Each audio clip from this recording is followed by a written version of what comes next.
Welcome to Dad Pod, a community for dads and men.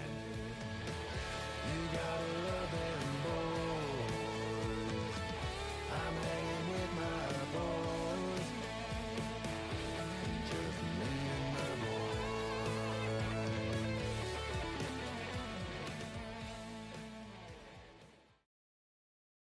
Welcome to Dad Pod and today's episode. Excited to be joined here with my dad. We're going to talk about always watching, this concept of your kids always watching and always observing. And for good and for bad, they remember the things that you do. And I have a couple stories. One that happened just within the last week or so, and then one that happened about a year ago now that I'm not so proud of. Some things that have prompted me to change and to be better, specifically regarding this subject. So, and hopefully my dad will be able to shed some light if he can remember some of those things when we were that young. But yeah, exactly. So yeah, so we're gonna jump right in. Dad, I'm glad to have you on, and glad that we're able to spend some time together. Yeah, happy to be here. So yeah, always watching you, Wazowski, right? Or Michael Jackson's I always feel like somebody's watching me. All right, now that I got that out of the way, it's like that itch. Sorry for everyone else out there that had to listen to that. So again, this idea of the kids always watching, I'm going to start with one that you guys will absolutely judge me for, one that I judge myself for, and continue to try to push that out of my mind as I am trying to better myself as a better man, as a better father. But this was about a year ago, and this situation from the one last week reminded me of it on the flip side of it being a good story. So I'll tell you two stories here. And the first one happened last year. My daughter, who is the middle child now, she was about 1 and just barely starting to walk and play around with her older brother, who is now 4. At the time, he was probably closer to later to 2.5, right around 3. And they were playing in the living room. And me working from home at the time was really nice, so I could be there for these moments. For this one, I wish I probably was in the office, because my wife would have handled this situation probably much better than me. But Simon was on the couch, and my daughter was running around on the ground, in front of the couch as they were playing together. And my son thought it would be a great idea to jump off of, and I don't know where he would have gotten this from, because we don't watch WWE or any of the other, wrestling or fighting shows, but he thought it would be fun to jump kick Irie, my daughter, and so he jumped off the couch and absolutely suplexed her. And I couldn't believe my eyes. In fact, that was my initial reaction was, I couldn't believe what I just watched. It was like something out of a movie. But yeah, so he suplexes her, and she starts crying. And after that brief pause of, I was completely outraged, completely unpracticed in the ways of, how am I supposed to react in this situation, right? Atomic Habits would normally say, okay, in this situation, I'm going to act this way and do this thing. I didn't really practice for it. I thought I had to be outraged so that my son wouldn't do that anymore.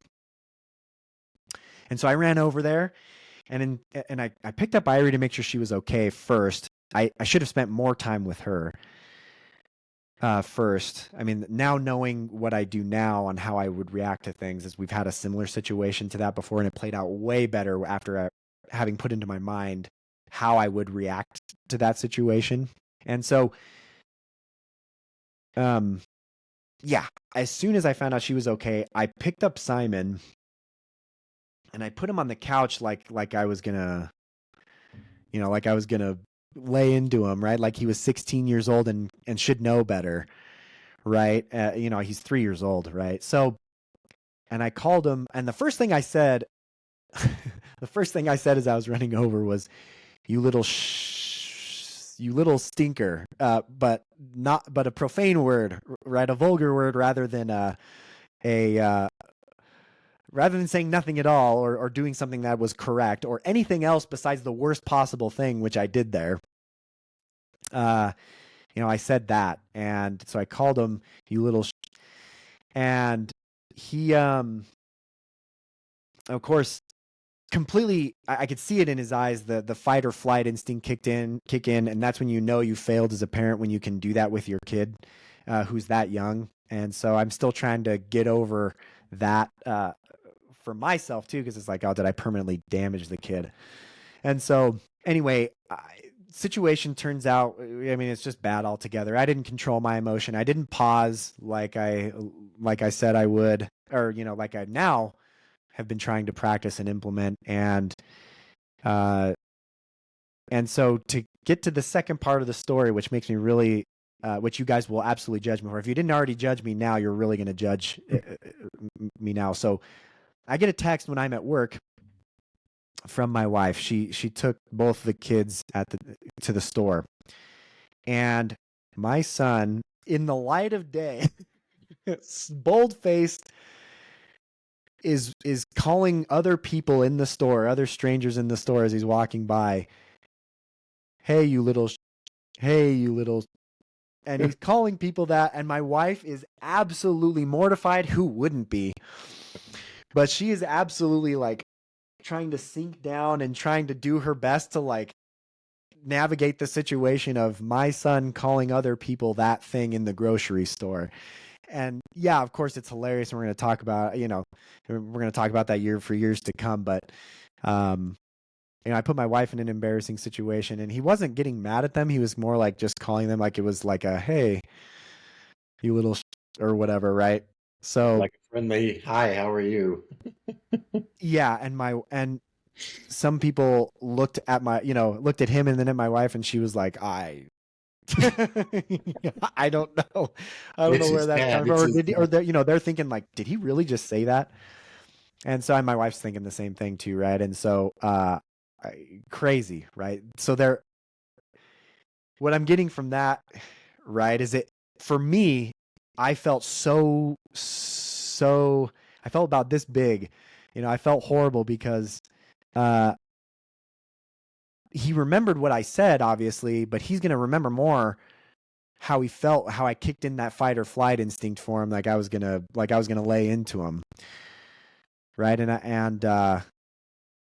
So they're always watching, and they're always observing, even those bad things, and I wish I would have reacted. Obviously I can go back and say I wish I would have reacted differently. Of course, this taught me that lesson to pause, right? To pause and to make every interaction with them count, because no matter what, they're always watching. And so sometimes it's really hard to remember. And I was talking about this with my wife earlier this week too. Is like, it's so hard to remember that he's only 4, because we've seen him every day, and it seems like, okay, it's been 4 years. Can't you figure out what we're thinking yet? Or can't you figure out that those emotions that you have, you shouldn't act on those, right? And so it's hard to remember that. And so something that has helped me, and the whole reason I'm having this part is to hopefully inspire in you guys something, or kind of hear your stories of success, hopefully, to not do what I just did. And so something that helped me with that interaction is, again, the power of the pause, which we've talked about so much already, so I won't go too much further into that. But I'll add a second portion to that, which is that the other day I was driving home, and I think it was probably even after I had just heard the father forgets, which we've talked about in a previous episode, that letter. And I thought about, okay, if I saw a time lapse of my life from the moment that I was driving into the driveway, right? And you can imagine the time lapse videos are going really quick of all the times that I'm driving into the driveway and then getting a quick snippet of my interactions with my kids. Can it be something that I'm proud of, right? Can the way I've lived be something that that I can hold my head high up and say, yeah, I really took advantage of the small amount of time, the couple hours I had with them before bed, or sometimes an hour or an hour and a half that it is. Because I know if I get to the end of that and I'm 50 years down the road and I can watch that video and I see it, I'm going to look back and just say, come on, can't you just, he's 4, or, you only had an hour and a half and that's the way you're going to react. And that's the little snippet he's going to remember too, or my kids are. And so point number 1 from the bad story is the pause. And if you can think about, just implement some practice, whether you want to think about, the time lapse video, this is one that happens to be for me, right? The big picture, something that'll draw your attention to take a step back and to realize the big picture, that there's still only 4 or only 5 or only 6 or only 7. You can keep going even up until they're 18, right? You can still go because they don't have those life experiences. And it's hard to remember that because you feel like they should know those things. Well, And you can go even further, Clay. How old are you? Because I yeah, I'm still do that 33. with you, I think. Yeah. Yeah, exactly. And I know you probably still think that it's as a parent, right, Dad? Yeah. Well, at times I don't do it so much anymore. Those are your deals to take care of. We're grandparents now, so we get to spoil the grandkids. Yeah, we get to deal with the nuclear fallout.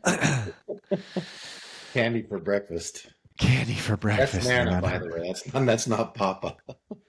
For sure. It's like I got to try to keep that reined in. Just That's actually another topic for another time, because you want to moderate. You don't want to say no all the time to that, because then that has an adverse effect as well. Kind yeah. of like a nephew of ours that you were talking about that goes, hides in the pantry and eats Not 8 rolls of those. Hey, day for sure. I wasn't any different at his age either, right? Jenny still has that story of me talking about how I didn't want to share those really good Jolly Rancher Chewies. Jolly Ranchers, yeah. Oh man, I still remember the candy because those were so good, and they remade them and they're not as good now. They're more like Starburst, but anyway, it's neither here nor there. But anyway, getting back on topic, right? So think of the big picture, whatever way that you can get that big picture in your head, and find that technique that works for you. I will recommend the Atomic Habits way, which is what I've been doing when I've been coming home from work. I said, I will at place and time. I will remember the big picture, or I will pause 3 seconds or 5 seconds, or I will count to 5 when my kid does X, or when my daughter does Y, or when my wife does whatever. I will do this at place and time. That's the formula, and it's worked wonders for me in terms of being able to pause and be the kind of dad I want to be, or make the habits that I want to make. Awesome. Diverted enough attention to story number 1. Yeah. So yeah. Does this remind? Yeah, I was gonna say, does this remind? I know we were just talking before this. It reminded you of a story of yourself. And I'm going to I'm going to share it, though I don't really want to. I think Clay's has a lot more courage than I have. He's a lot more free with his vulnerability than I am. It prompted a video that we had. It was a home video, and this was years ago. There's a significant difference. There's 8 years difference between Clay's older brother Kyle and Clay, and so we were young. We got married at 18, and we had Kyle early. And there's no excuses. I'm not trying to make an excuse for myself, but I was a young father. I think Kyle was probably 3, maybe he was probably 4, maybe 5. And so we were vacationing with the Arnolds, who we did quite often, and we absolutely loved them, and we felt like we were part of the same family. We love them so much. And I'm sure Kyle did anyway. He was raised basically by Jill and Sam, and just absolutely loved those guys. But so we were having vacation, and I think it was Jill was taking video of us. We were in some pool and playing in the pool. And I remember her panning over because we were watching these videos later, and I saw Kyle and I in the background. And if there was a way for me to just erase this scene, I would do it. It's just, I look at that and I think, oh, what was I doing? But Kyle had done something in the pool to make me angry. Whatever it was, I don't even know whether he wasn't. I think it was he wasn't getting in, or the kids were playing and he just didn't want to do a certain thing. It was something senseless, of course, that I had no business getting upset. But I remember as the camera came across, I was close to his face and I was holding his cheeks to trying to, get my eye to eye contact with him and tell him, and help him understand with a not so nice way of doing it. And I just remember the look on his face. Now we're in the background, we're not even in the foreground. I saw this of myself and my face and his face, and I die 1,000 deaths just thinking about that scene. If I could just go back and slap myself for whatever dumb reason it wasn't even pertinent, wasn't even worth it, and so it was one thing that prompted me when I saw that video a little bit later, because we watch videos and I thought, you know what, I can do better, and I'm determined to do better.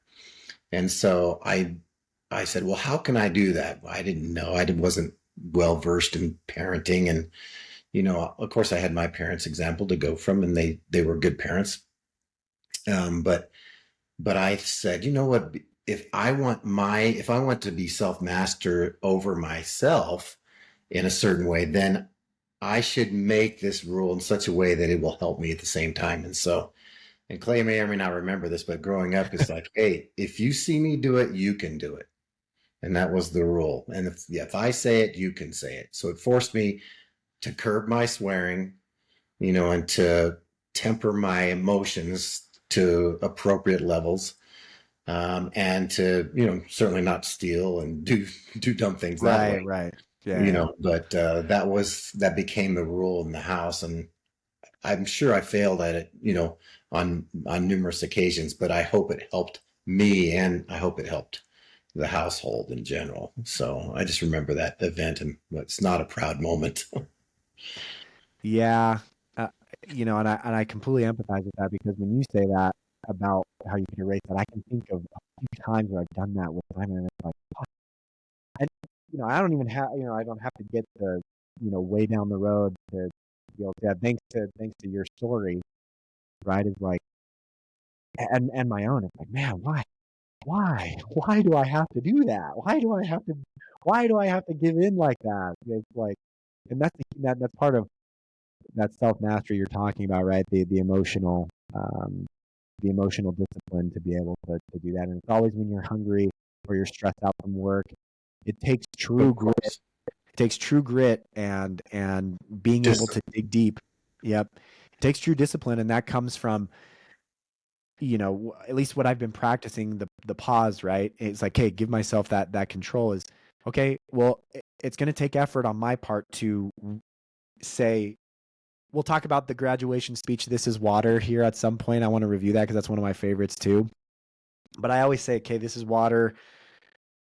This is par for the course. You can either come in and I'm taking this from LinkedIn, but I saw someone say, be the thermostat instead of the thermometer.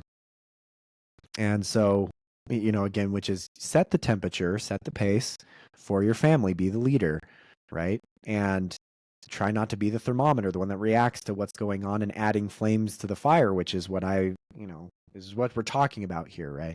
Because they're always watching. And so that parenting habit will continue, right? That's talking about breaking those generational habits, those generational cycles, right? That we've talked a little bit about before, and I think each generation of ours is getting better, right? And we've talked a little bit about, hopefully you've caught a little bit of a glimpse of how my dad's changed from his dad, and will, as you guys listen to more episodes, you'll get a sense of that and how you guys can do that too. Hopefully, you'll be able to reflect on your parents and see how far you guys have come in changing and breaking those generational habits or things that we see that we want to get better on.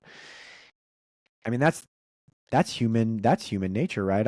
What makes humans so unique is our ability to carry legacies and stories down and get better because of the lived experiences of others, and the fact that we can record those, whether written or, now we get this cool thing of video that hopefully, it's probably what the only, I mean, apart from my small inner circle that watches these or listens to these, right, that my kids will have this and look back and say, hey, Dad did do those things. Dad did implement some of those things. Hopefully that'll inspire them down the road to also try to change, and remember to be better with their 4-year-old at that moment than I was with mine. So, all right, Clay. So rescue us with the good story that you shared with me the other day. Yep, one redeeming story that I can come back and say, hey, I did something right. And this one happened just this last week, and I was coming home from work. My wife needed something from, and again, this is not that I'm special or anything. Please don't take this as like I'm bragging or anything, because it's not. I'm very much someone who needs a lot of work when it comes to this, and so in fact that's why I was going to the store, was because I haven't done it in so long. And in terms of getting flowers, which is what my original plan was. I was driving home. It seemed like my wife was a little on edge, and she could use a little bit of a loving touch. I mean, I hadn't bought her flowers in a long time, so this is another kind of judgy thing. Like, it's been a while since I've done something on the romantic scale for her, since we've had, I've let the excuse of having 4 kids or 3 kids at 4 and under get to that. And so I could definitely be better and put more effort in. And so this was one of those times where I was like, all right, I have an excuse to go to the store and get some flour and get a few things that my wife needed, but really I was going there to get flowers so that I could help cheer her up a bit. And it's because it had been forever. She was the first one to tell me, just come home. I'd rather have you here. And so that I let that be the excuse to not do something. So anyway, this time I went to the store with that motive. Came back, got the stuff, came back home, and put the stuff down. And my wife was in my son's room with all 3 kids. And I walked in, and I had flowers for her, and I gave her a big hug. And I don't want to say that I didn't acknowledge the kids, because I said hi to them, but I wanted to make it this was about her and not about anybody else. And so I gave her a big hug and a kiss, and made it more than just a quick passing by thing, and wanted to make sure that she knew that this was about her, and didn't think much beyond that of how my kids would react to that. But it was a couple days later, after that, the same son came up to my wife while my wife was teaching. So, my wife teaches piano, or no, she doesn't. She does teach piano, but she mainly teaches cello and violin and viola. I think it was her cello student, but one of her cello students. So Simon came up, put his hand on her. I'm really proud of this too, so I'm going to mention this. Simon does a really good job of not interrupting anymore. My wife, this is all her doing. She said, whenever you want to say something, put a hand on us and wait, and we'll get to you. And so he came up, put his hand on her. You need to clarify that while you're in the middle of conversation with somebody else, right? Yes. Yeah. Yes, exactly. Thanks, Dad. Yeah. So he came up, put his hand on her, and waited, and she finished what she was saying and started, and she addressed him. Hey, Simon, what's up, bud? And he said, I made this Lego flower for you. And it was one of the Lego sets that we had gotten him for his birthday last month. And it has this little flower. And so he gave it to her. And he said, I'll say it again because it sounds better that way. But he says, I made you this flower, Mom. It means I love you. And so, she got all, oh, Simon, you're so cute. I love you too. And I felt really proud of myself in that moment because, she texted that to me and it was like, hey, he saw me do that. And I, made a huge impact on, again, rather for the good rather than the bad, right? Of, good or for bad, they're watching the good and bad things that you do. And so I'm hoping that he'll get this idea of, I want to make Mom not happy too. I want to make the woman that I love happy. And so, if, however, if it's giving her flowers or whatever it is, I'm hoping that in his future relationship that he'll want to do that for and take care of the women that are in his life. And so hoping that, is that something that I can be proud of? And so, anyway, for good or for bad, they're always watching.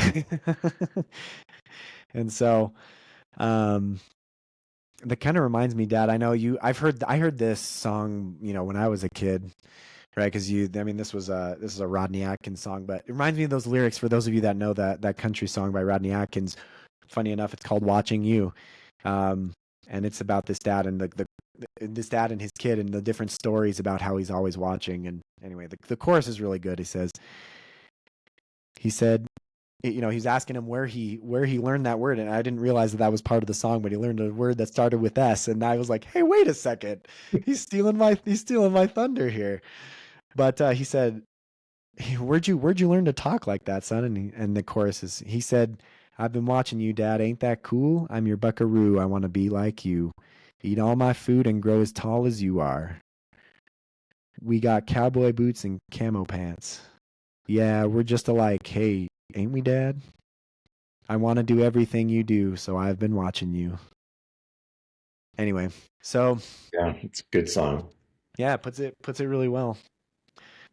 But yeah, any other thoughts before we go over those last points that we want to talk about, or that we want them to take home?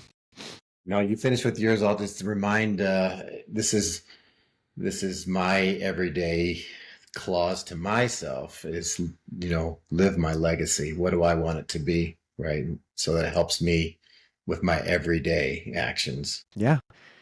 You're speaking right to our points, right? The live your legacy, right? And whether you want to take that and use that as you're driving home and so that you can have better interactions with your kids, use something that you guys use something that's pertinent to you guys, right? But just come up with a way for you guys to be able to pause and make better interactions with your kids, your loved ones, your spouse, your significant other, and make it so that when you look back on your time lapse, that it's something that you're proud of. Don't say those things around those things around your kids, because they will remember, promise. And listen to someone who's just recently been through it. And someone who still remembers it. So Yep. And awesome. Well, that's all we had for today's episode, everybody. Go out there, live your legacy, and we'll see you guys on the next episode. Thanks, Clay.